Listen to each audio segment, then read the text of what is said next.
मराठा आरक्षणाच्या अध्यादेशाला केंद्रीय मंत्री नारायण राणेंनी विरोध केलाय। राज्य सरकारच्या निर्णयाशी आणि आश्वासनाशी सहमत नसल्याचं राणेंनी म्हटलंय। या निर्णयामुळे असंतोष निर्माण होऊ शकतो असंही राणे म्हणतायत। पाहुयात नारायण राणेंनी नेमकं काय ट्विट केलंय।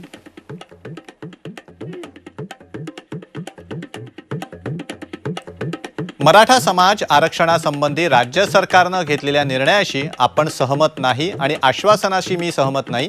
यामध्ये ऐतिहासिक परंपरा असलेल्या मराठा समाजाचं खच्चीकरण आणि इतर मागास समाजावर अतिक्रमण होणार आहे, त्यामुळे राज्यात असंतोष निर्माण होऊ शकतो।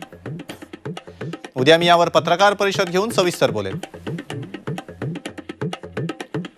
तर कुणबी आरक्षण आणि टिकणारं मराठा आरक्षण हे दोन विषय वेगळे आहेत असं स्पष्टीकरण मुख्यमंत्री एकनाथ शिंदेंनी दिलं।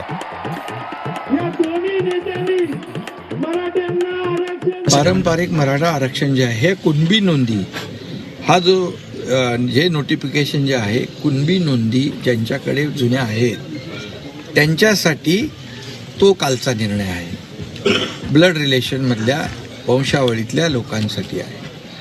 परंतु जे आपण मराठा समाजाला आरक्षण देण्याचा जो निर्णय आपण घेतोय तो मागासवर्ग आयोग त्याचा एम्पिरिकल डेटा गोळा करते।